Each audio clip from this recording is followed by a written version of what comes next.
You're listening to the Geriatric Mamas Podcast with Jessica and Sonia Tapley.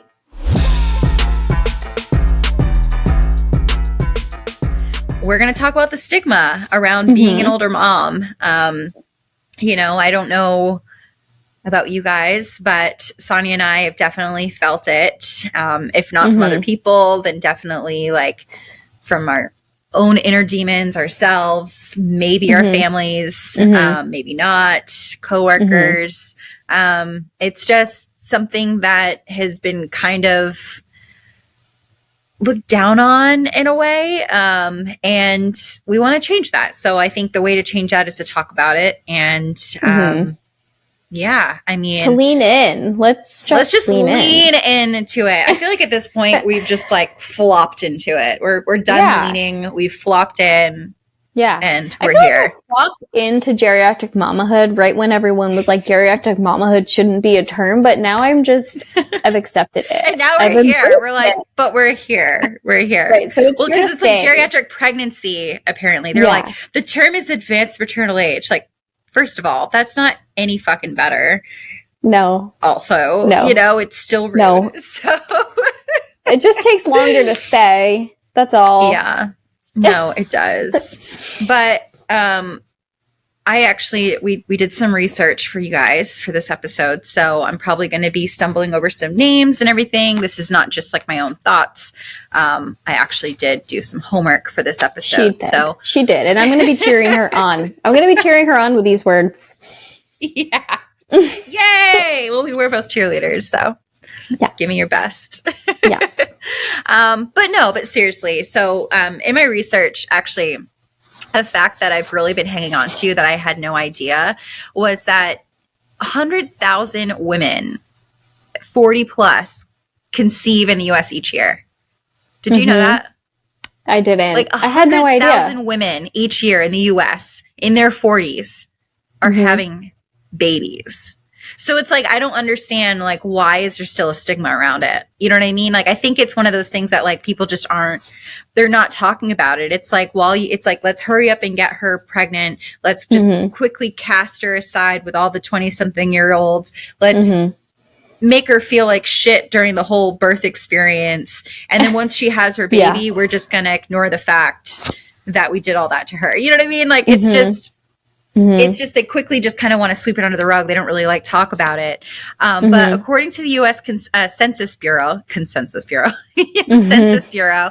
collected over the past 30 years shows that fertility rates of women ages 20 to 24 has declined by 43%, while the rates of women ages 35 to 39 has increased by 67%, which is crazy. But it makes sense to me. I mean, if you think about it, like, back in the day, women weren't really encouraged to go to school. They weren't really, to college. They weren't really encouraged to leave the house and work, which, by the way, Sonia and I both have a bone to pick with whatever woman thought that she needed to fight for the right.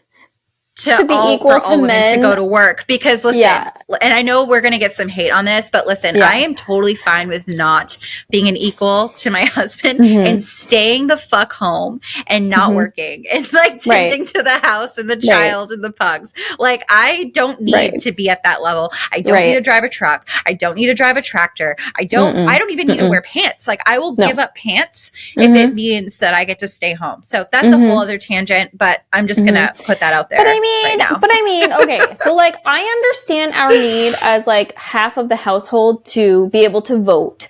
I understand that part of it. But fighting so that we can work and, climb the ladder at a corporation while also getting pregnant, giving birth, and tending to an entire other human being. Yeah, it's because this human being isn't in our bodies anymore. They're outside of our bodies, and they can't hold their head up when they're born. Let alone do anything else for themselves. Like, I don't understand why we fought to be all of those things all at the same time. I don't know.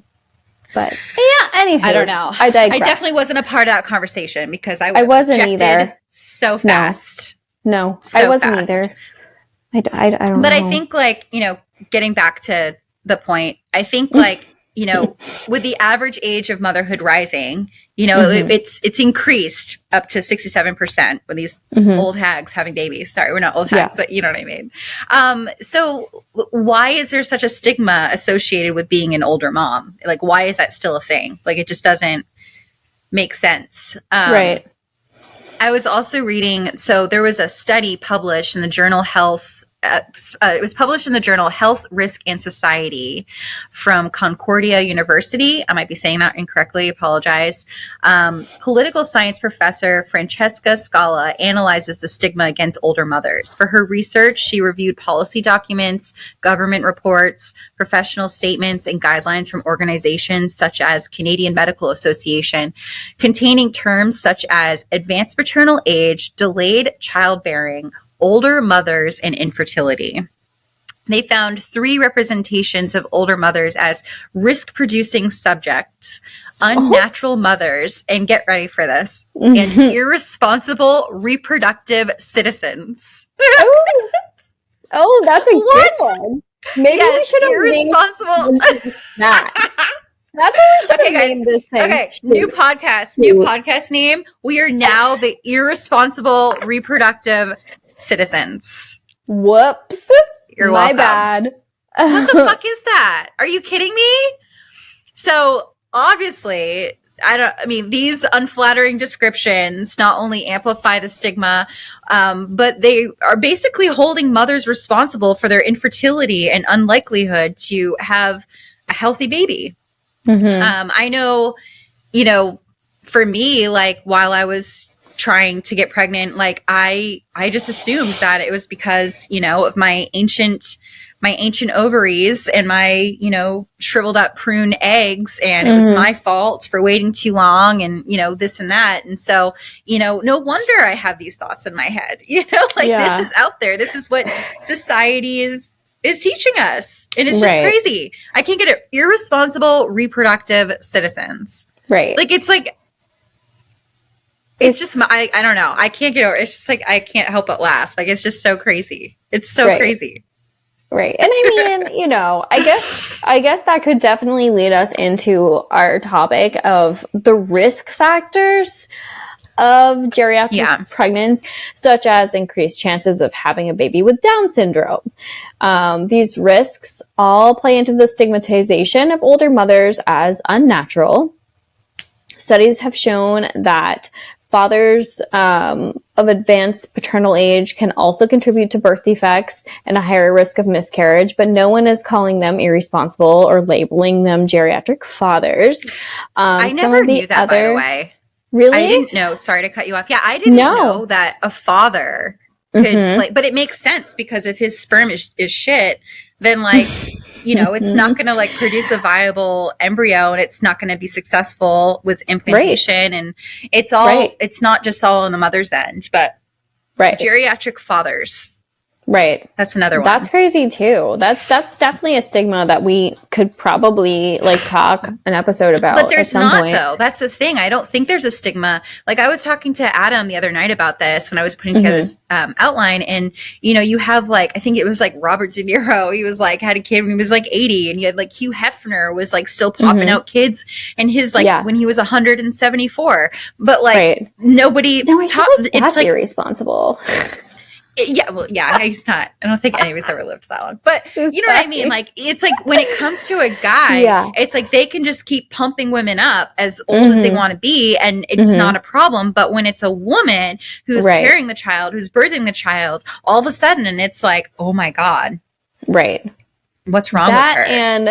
And like, let's talk about, like, fertility. I feel like most women take fertility issues upon themselves and think that it's all about them and, like, their possible fertility issues when they haven't had the testing done. And then once they have testing done, they realize, like, a big part of it is, issues going on with the man in the relationship.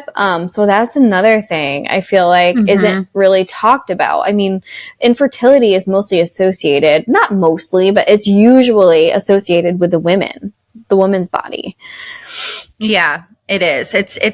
I mean, Yeah, I mean, I remember I definitely was holding that on myself. I'm like, what did I do wrong? Is it something I ate? You know, did I party a little too much? Did I diet incorrectly growing up? You know what I mean? So did it's I like, fry my eggs? Yeah. Did I fry my eggs? So sorry, just like need to go back to risks real quick. So other risks involved with geriatric pregnancy is, of course, I'm sure we've all heard of it, preeclampsia and gestational diabetes, and other just genetic issues that can happen with babies. But again, I feel like these are things that I've seen. Didn't Tiffany get both? Didn't Tiffany have preeclampsia? Did she get preeclampsia? So I know she had gestational diabetes. She had gestational diabetes, but didn't she get preeclampsia too? We'll have to ask her. Possibly towards the end. I know for me, during the last 2 weeks of being pregnant with Annabelle, you got felt like, preeclampsia kind of set in. I know somebody in our circle. Yeah. It was you got preeclampsia. Yeah. I think Tiffany had, was it, what is it when it's like... When like her placenta was on top of... Yes. Wasn't it like the placenta? Or no, the placenta was on the bottom. He was sitting on the placenta or something like that. Yeah. I don't remember. It was scary though. Yeah. We'll have to have her mention that next week for sure. Mm-hmm. Okay. Well, technically, she would have already mentioned it because like this is episode 3 and she's in episode 2. Can we cut that out? So we're gonna we're leaving that in because it's hilarious. We're gonna go back in time and we're gonna ask her about it. Yeah, we're gonna go back in time, and I guess you guys know we've been recording today, so it's not. Yeah, we've already mentioned that. It's fine. We haven't been drinking, I promise. No, I'm just sipping on my iced tea. No, just iced tea. Oh my goodness. So, my personal experience with the stigma of being an older parent, I mean, I think the first time I heard of geriatric pregnancy was when I was sitting in the IVF office for like our first consult, and our doctor was like leaning back in the chair. He was a very confident man. He had, he'd done a good job. He got a lot of women pregnant. So he's like leaning back in his chair with his fingers, on his mouth. And he's like, and with geriatric pregnancies such as, this, which is, which he was assuming that we were going to get pregnant. And I just kind of like, my brain just kind of like stopped him there because I couldn't follow the rest of what he was saying. And then I think like when we got in the car, I like started Googling it because it was just like, it was like so nonchalant, and I needed to try to figure out what else was going on with the appointment and like our prognosis and all of that. So I Googled it when we got in the car, and it's like, wow, I'm like a geriatric pregnancy once I conceive. And that was just like news to me. And at first I was a little offended. And I was like, why can't they come up with some other name for it? But then I just didn't care because I was so excited to get pregnant and, go through the process. And I guess I just naturally leaned in. Sometimes it takes me a second to absorb and accept, and then I'm all for it. I'm the same way. I hear like the term, and I remember just like reading it, and I was like, well, clearly they mean like that lady who was like 75 who like got pregnant. Like that's who they're talking about. And then it was like, no, anybody over 35. I'm like, the fuck? Yeah. Like, are you kidding me? One thing really quickly, I started laughing when you were talking about your fertility doctor got a lot of women pregnant. So did you see that Netflix documentary about that IVF doctor? I think it was called like Our Father or something like that. Oh my God. Have you seen it? Do you know where I'm going with this? Oh my God, you need to look this up. Yeah. So I just Googled his name. It's Dr. Donald Klein. And yes, it's on Netflix. And so this says, Netflix, Our Father tells the true story of a fertility doctor who used his own sperm on patients. Yes. During the 1970s and 80s, a fertility specialist in Indiana named Dr. Donald Klein inseminated dozens of patients with his own sperm without their knowledge or consent. So there's literally, he has like hundreds of fucking kids